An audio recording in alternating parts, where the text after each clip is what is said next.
Hello everyone, welcome to learning with fun. I am Neetu Rani. आज हम पढ़ेंगे हमारी हिंदी की पाठ्य पुस्तक वसंत भाग 1 जो कक्षा 6 के लिए है।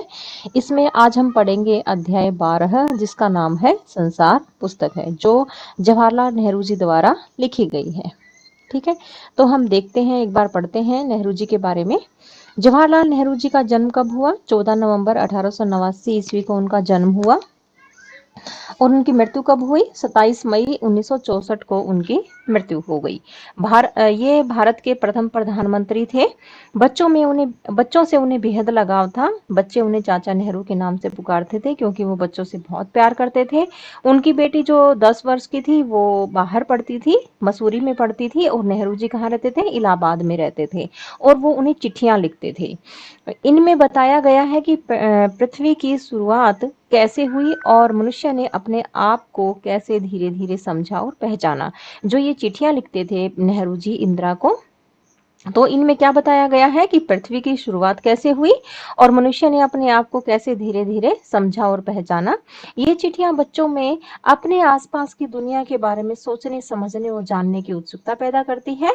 नेहरू जी को अपने देश के बारे में बोलने बताने में विशेष आनंद आता था। ये सभी चिट्ठियां पिता के पत्र पुत्री के नाम नामक पुस्तक में संकलित है। संसार पुस्तक है, इसी पुस्तक से साभार लिया गया है, मतलब इसी का ये हिस्सा है कि पिता के पत्र पुत्री के नाम। खास बात यह है कि ये पत्र जो है वो नेहरू जी ने अंग्रेजी भाषा में लिखे हैं और इनका हिंदी में अनुवाद किया हिंदी के मशहूर उपन्यासकार मुंशी प्रेमचंद जी ने। ठीक है, तो आगे बढ़ते हैं अपने पाठ की तरफ। देखिएगा, सबसे पहले कठिन शब्द कर लेते हैं। अक्षर, प्राय, खत, पत्र, आबाद, बसा हुआ, गौर से, ध्यान से, जर्रा, कण, दामन, तलहटी। दामन का यहाँ पे कोई पहनने से नहीं है, इसका अर्थ पहनने से नहीं है।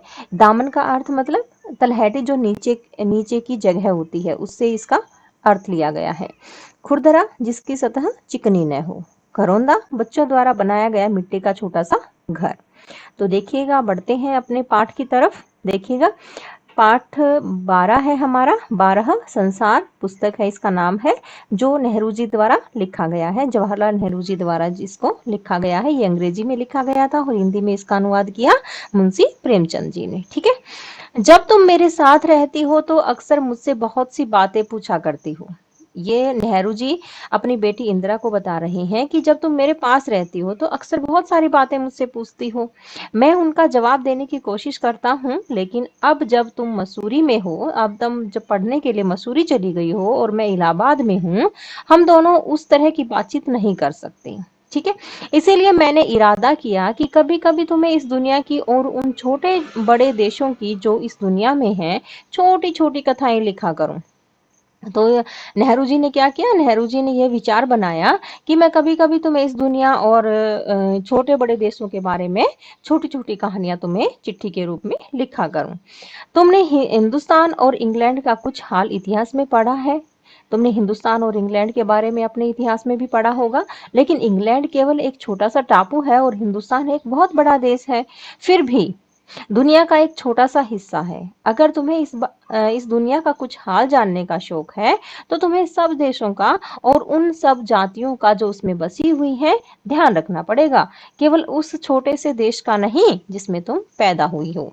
एक कहने का मतलब यह है, नेहरू जी का कहने का मतलब यह है कि तुम्हें सिर्फ उस देश के बारे में ही नहीं पढ़ना है, तुम्हें सब देशों के बारे में जानकारी प्राप्त करनी है। ठीक है, पूरे संसार के बारे में जानकारी प्राप्त करनी है और उसमें बसी हुई जातियों के बारे में तुम्हें उन सब का ध्यान रखना है, उन सब के बारे में जानकारी इकट्ठी करनी है। मुझे मालूम है कि इन छोटे छोटे खतों में बहुत थोड़ी सी बातें ही बतला सकता हूँ। जो मैं तुम्हें खत लिख रहा हूँ इसमें बहुत कुछ तो मैं लिख नहीं सकता, परंतु इसमें थोड़ा बहुत मैं लिख के तुम्हें बताता हूँ। ठीक है, आगे देखते हैं। लेकिन मुझे आशा है कि इन थोड़ी सी बातों को भी तुम शौक से पढ़ोगी और समझोगी कि दुनिया एक है और दूसरे लोग जो इसमें आबाद हैं, जो बसे हुए हैं, हमारे भाई बहन हैं। जब तुम बड़ी हो जाओगी तो तुम दुनिया और उसके आदमियों का हाल मोटी मोटी किताबों में पढ़ोगी। उसमें तुम्हें जितना आनंद मिलेगा उतना तुम्हें किसी कहानी या उपन्यास में भी नहीं मिलेगा। यह तो तुम जानती ही हो कि यह धरती लाखों करोड़ों वर्ष पुरानी है और बहुत दिनों तक इसमें कोई आदमी नहीं था। आदमियों से पहले सिर्फ जानवर यहाँ पे थे। ठीक है। एक समय ऐसा भी आया इस धरती पर कोई जानवर चीज नहीं थी, मतलब जानदार चीज नहीं थी, ना ही जानवर थे, ना ही जीव जंतु थे, ना ही मनुष्य थे, मतलब कुछ भी नहीं था इस पे। ठीक है। आज जब यह दुनिया हर तरह के जानवरों और आदमियों से भरी हुई है, उस जमाने का ख्याल करना भी मुश्किल है। जब यहाँ कुछ न था, लेकिन विज्ञान जानने वालों और विद्वानों ने, जिन्होंने यह इस विषय को खूब सोचा और पढ़ा, लिखा लिखा है कि एक समय ऐसा था जब यह धरती बेहद गर्म थी। मतलब जब मनुष्य इस धरती पे नहीं थे, जानवर इस धरती पे नहीं थे, किसी प्रकार का जीव जंतु इस धरती पे नहीं था, ना ही किसी प्रकार के पेड़ पौधे थे, तब यह धरती कैसी थी? बहुत गर्म थी। ठीक है। और इस पर कोई जानदार चीज नहीं रह सकती थी। यह इतनी गर्म थी कि इस पर किसी प्रकार का जीव जंतु, किसी प्रकार का जीवन संभव नहीं था। और अगर हम उनकी किताबें पढ़ें और पहाड़ों और जानवरों की पूरी जानकारी, पुरानी हड्डियों को गौर से देखें, तो हमें खुद मालूम होगा कि ऐसा समय जरूर रहा होगा। तुम इतिहास की किताबों में ही पढ़ सकती हो, लेकिन पुराने समय में तो आदमी पैदा ही न हुआ था। लेकिन पुराने समय में तो आदमी पैदा ही नहीं हुआ, तो लिखता क्या? तो कौन लिखता? मतलब तब तब के इतिहास की हम जानकारी कैसे प्राप्त करते? तब हमें उस जमाने की बातें कैसे मालूम हो? यह तो नहीं हो सकता कि हम बैठे बैठे हर एक बात सोच निकालें। यह बड़े मजे की बात होती, क्योंकि हम जो चीजें चाहते सोच लेते हैं, सुंदर सुंदर परियों की कहानियां गढ़ लेते हैं, लेकिन इतिहास के बारे में ऐसा संभव नहीं है। इतिहास के बारे में जब तक हमारे पास कोई मतलब प्रूफ नहीं होगा, किसी का तथ्य नहीं होगा, तब तक हम किसी उस चीज के बारे में नहीं लिख सकते। लेकिन खुशी की बात यह है कि उस पुराने जमाने की लिखी हुई किताबें न होने पर भी कुछ ऐसी चीजें हैं जिनसे हमें उतनी ही बातें मालूम होती हैं जितनी किसी किताब से होती हैं। ये पहाड़, समुद्र, सितारे, नदियां, जंगल, जानवरों की पुरानी हड्डियां और इसी तरह कि और भी कितनी ही चीजें हैं जिनसे हमें दुनिया का पुराना हाल मालूम हो सकता है। किताबें पढ़ लें, बल्कि खुद संसार रूपी पुस्तक को पढ़ लें। मुझे आशा है कि पत्थरों और पहाड़ों को पढ़कर तुम थोड़े ही दिनों में उनका हाल जानना सीख जाओगी। सोचो कितनी मजे की बात है। एक छोटा सा रोड़ा, अब यहाँ पे रोड़े की कहानी सुनाने लगे हैं नेहरू जी अपनी बेटी को, जिसे तुम सड़क पर या पहाड़ के नीचे पड़ा हुआ देखती हो, शायद संसार की पुस्तक का छोटा सा पृष्ठ होगा। मतलब जो रोड़ा या पत्थर जो आप नीचे पड़ा हुआ देखती हो, सड़क पर पड़ा हुआ देखती हो, तो वो शायद संसार की पुस्तक का छोटा सा पृष्ठ हो। शायद उससे तुम्हें कोई नई बात मालूम हो जाए। शर्त यही है कि तुम्हें उसे पढ़ना आता हो, कि तुम्हें उस रोड़े के बारे में जानकारी हासिल करनी आती हो, पढ़ना आता हो। ठीक है। देखिएगा आगे, कोई जबान, उर्दू, हिंदी या अंग्रेजी सीखने के लिए तुम्हें उसके अक्षर सीखने होते हैं। इसी तरह पहले तुम्हें प्रकृति के अक्षर पढ़ने पड़ते हैं। मतलब जब हम, जबान का मतलब यहाँ पे भाषा से है। जब हम कोई भी भाषा सीखते हैं, किसी भी भाषा को सीखने से पहले हम क्या सीखते हैं? उसकी लिपि सीखते हैं। जैसे उर्दू अगर हम सीखते हैं तो उसके अक्षर सीखने पड़ेंगे, हिंदी सीखते हैं तो उसके भी अक्षर सीखने पड़ेंगे, अंग्रेजी सीखते हैं तो उसके भी अक्षर सीखने पड़ेंगे। ठीक है। इसी तरह अगर हमें प्रकृति को पढ़ना है तो सबसे पहले हमें उसके अक्षर पढ़ने पड़ेंगे। ठीक है। तभी तुम उसकी जानकारी उसके पत्थरों, चट्टानों की किताब से पढ़ सकोगी। शायद अब भी तुम उसे थोड़ा थोड़ा पढ़ना जानती हो। जब तुम कोई छोटा सा गोल चमकीला रोड़ा देखती हो, तो क्या वह तुम्हें कुछ नहीं बताता? यह कैसे गोल हुआ, यह कैसे चिकना हुआ, यह चमकीला कैसे हो गया, और उसके खुरदरे किनारे या कोने उनका क्या हुआ, वो कैसे घिस गए? अगर तुम किसी बड़ी चट्टान को तोड़कर टुकड़े टुकड़े कर डालो तो क्या होता है? तो वो एक टुकड़ा खुरदरा या नोकीला होता है।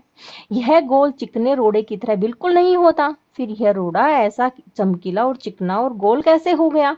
अगर तुम्हारी आंखें देखें और कान सुने, तो तुम उसी के मुंह से उसकी कहानी सुन सकती हो।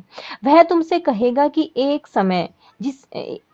समय था जिसे शायद बहुत दिन गुजरे हों। मतलब उस रोड़े को, मतलब ऐसा बहुत समय हो गया, मतलब वो कहानी बहुत लंबी है कि वो रोड़ा कैसे ऐसे इतना चिकना, इतना गोल चमकीला बना। यह एक लंबी कहानी है। ऐसे अपना ऐसे मतलब वो रोड़ा बता रहा है। वह भी एक चट्टान का टुकड़ा था, ठीक उसी टुकड़े की तरह उसमें किनारे और कोने थे जिसे तुम बड़ी चट्टान से तोड़ती हो। शायद वह किसी पहाड़ के दामन में पड़ा रहा, मतलब उसकी तलहटी में पड़ा रहा।